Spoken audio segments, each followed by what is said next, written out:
आज हर छठ के पावन अवसर पर मैं आपको इससे जुड़ी कथा सुनाऊंगी। तो आइए हर छठ से जुड़ी कथा प्रारंभ करें। प्राचीन काल में एक राजा रहता था। राजा के राज्य में पानी की व्यवस्था नहीं थी।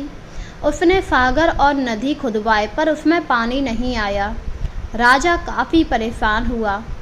उसने गांव के पुरोहित को बुलाया तो पुरोहित ने बताया, सागर में पानी आ सकता है पर उसके लिए एक उपाय करना पड़ेगा जो बहुत ही कठिन है। राजा ने कहा, मैं सारे उपाय करूँगा, आप मुझे बताइए। तब पुरोहित ने कहा, पानी तो आ जाएगा पर आपको अपने पोते की बलि देनी पड़ेगी।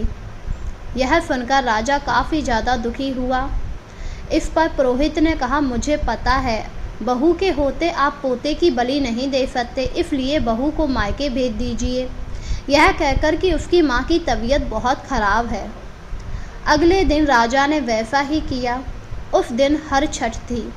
बहू को जब यह बात पता लगी तो वह काफ़ी दुखी हुई और बोली, आज के दिन ये कौन सी आफत आन पड़ी। आज तो हर छठ है, हे मैया मेरी माता की रक्षा करना। यह कहकर वह अपने मायके आ पहुंची। जब उसकी माँ ने उसे देखा तो कहा, तुम यहाँ क्या कर रही हो। आज तुम्हें अपने घर पर छठ मैया की पूजा करनी थी। इस पर बहू ने उत्तर दिया, मेरे ससुर ने कहा आप बीमार हैं इसीलिए चली आई। यह सुनकर उसकी माँ काफ़ी हैरान हुई और बोली, मैंने सुना है तेरे ससुर ने तालाब और सागर खुदवाए हैं और मैं पानी नहीं आ रहा और तेरे बेटे की बलि दी जाएगी। तेरा बेटा कहाँ है। यह सुनकर वह काफ़ी ज़्यादा दुखी हुई और रोती पीटती ससुराल आ गई। वह छठ मैया से प्रार्थना कर रही थी, हे हर छठ मैया, अगर मेरा बच्चा जीवित मिला तो मैं आपका व्रत करूंगी। तभी उसे रास्ते में वही सागर दिखाई दिया जो उसके ससुर ने खुदवाया था और उसमें पानी की लहरें आ रही थी। यह देखकर उसका दिल फट गया। उसने सोचा उसके बच्चे की बलि दे दी गई। तभी सागरों के बीच उसे अपना बच्चा खेलता हुआ दिखाई दिया। वह बहुत खुश हुई और अपने बच्चे को गोद में उठाकर ससुराल पहुंच गई। उसने महल के दरवाजे खुलवाए। राजा ने जब अपने पोते को जीवित देखा तो काफ़ी हैरान हुआ और बहू के चरणों में गिर पड़ा। बोला, ये जीवित कैसे है। इस पर बहू ने कहा, आपने तो मुझे बिना बताए मेरे बच्चे की बलि दे दी होती। वो तो हर छठ मैया की कृपा थी जिस वजह से मेरा बच्चा जीवित बच गया। यह सुनकर राजा ने कहा, मुझे माफ़ कर दो, मैंने ये सब प्रजा के हित के लिए किया था। आज से सभी लोग हर छठ मैया की पूजा व व्रत रखा करेंगे। यह सुनकर बहू भी काफ़ी प्रसन्न हुई। उस दिन से उस राज्य में सभी लोग छठ मैया को मानने लगे। वहीं अगर दूसरी कथा के बारे में बात की जाए तो एक गाँव में एक ग्वालिनी रहती थी।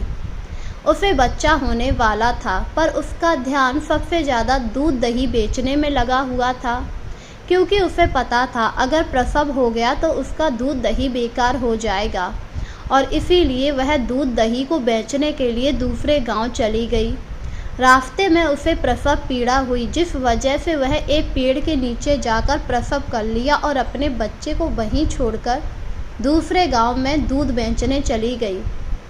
वह गाय और भैंस का दूध लेकर गई पर वहां पर उसने भैंस का दूध बताकर सभी को बेच दिया। दूसरी तरफ जिस पेड़ के नीचे बच्चा था, कुछ दूरी पर एक खेत था। वहाँ एक किसान अपने बैल के साथ खेत जोत रहा था। तभी बैल भड़क गया और पेड़ के नीचे आकर बच्चे के सींग मार दिए, जिससे बच्चा वहीं मर गया। किसान जब वहाँ आया, दृश्य देखकर काफ़ी ज़्यादा घबरा गया, पर इसने हिम्मत जुटाई और बच्चे के पेट को सिल दिया और वहाँ से चला गया। कुछ देर बाद जब ग्वालिनी लौटकर आई और उसने अपने बच्चे की ऐसी हालत देखी तो उसे पता लग गया उसने जो पाप किया था ये उसी का फल है और वह ज़ोर ज़ोर से रोने लगी। उस दिन संयोग बस हर छठ थी।